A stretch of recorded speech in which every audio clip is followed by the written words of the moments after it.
अब्दुल गाड़ी से स्कूल जाने के क्रम में औसत चाल को 20 किलोमीटर प्रति घंटा पाता है।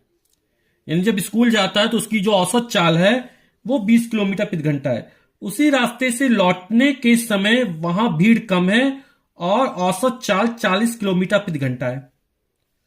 अब्दुल की इस पूरी यात्रा में उसकी औसत चाल क्या है? तो हमें औसत चाल दी गई 20 किलोमीटर और 40 किलोमीटर प्रति घंटा दी गई है। तो हम मान लेते हैं कि माना कि अब्दुल को स्कूल जाने में जो दूरी तय करता है, यहां से स्कूल गया तो स्कूल जाने दूरी तय होगी, तो ये दूरी हमने x किलोमीटर मान ली। यानी जब अब्दुल स्कूल जाता है तो उसके जौलत चली गई दूरी कितनी है? x kilometre.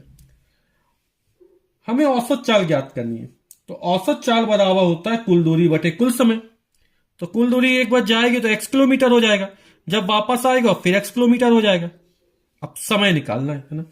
तो अब्दुल को स्कूल जाने में कितना समय लगता है? तो हम t1 मान लेते हैं। हम जानते हैं कि चाल बराबर होता है दूरी बटे समय। चाल बराबर दूरी बटे समय, यही सूत्र में ध्यान रखना है। जब समय की वैल्यू निकालेंगे समय ऊपर या चाल नीचे आएगी, यानी दूरी बटे चाल हो जाएगा।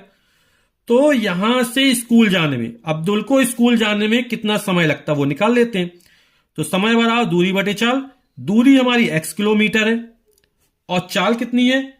जब स्कूल जाता है तो उसकी औसत चाल है 20 किलोमीटर प्रति घंटा। ये हमारी चाल होगी इसकी। तो ये हमारा किलोमीटर प्रति घंटा, तो ये आंसर किस में निकलेगा? घंटा में निकलेगा। फिर स्कूल से वापस आने में कितना समय लगता है? उसको हमने t2 मान लिया। तो फिर समय बराबर दूरी बटे चाल। दूरी हमारी x किलोमीटर, लिख देते इस बार किलोमीटर बटे, और जो चाल है वो 40 किलोमीटर प्रति घंटा है। किलोमीटर प्रति घंटा, किलोमीटर से किलोमीटर कट जाएगा, घंटा ऊपर जा रहा आएगा, तो ये वैल्यू निकलेगी x बटे 40 घंटा। यानी जब वो जा रहा है तो उसको x बटे 20 घंटा का समय लग रहा है, जब वो वापस लौट रहा है तो x बटे 40 घंटा का समय लग रहा है। हमें ज्ञात करना उसकी औसत चाल कितनी होगी। तो औसत चाल बराबर होता है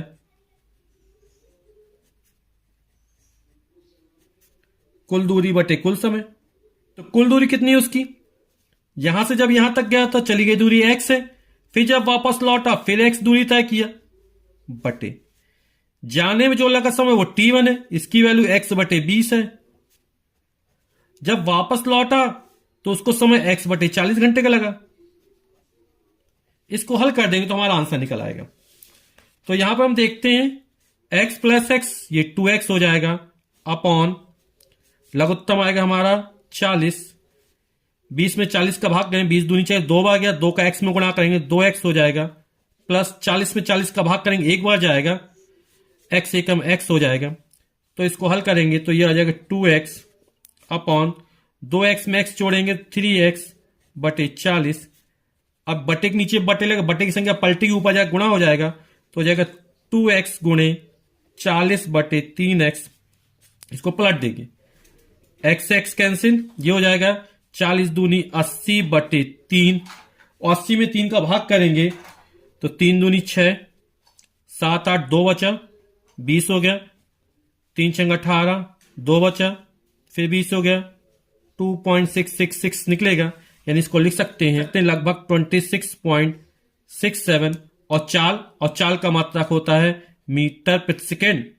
यहां पर किसमें है? किलोमीटर प्रति घंटा में है, तो निकलेगा किलोमीटर प्रति घंटा आंसर।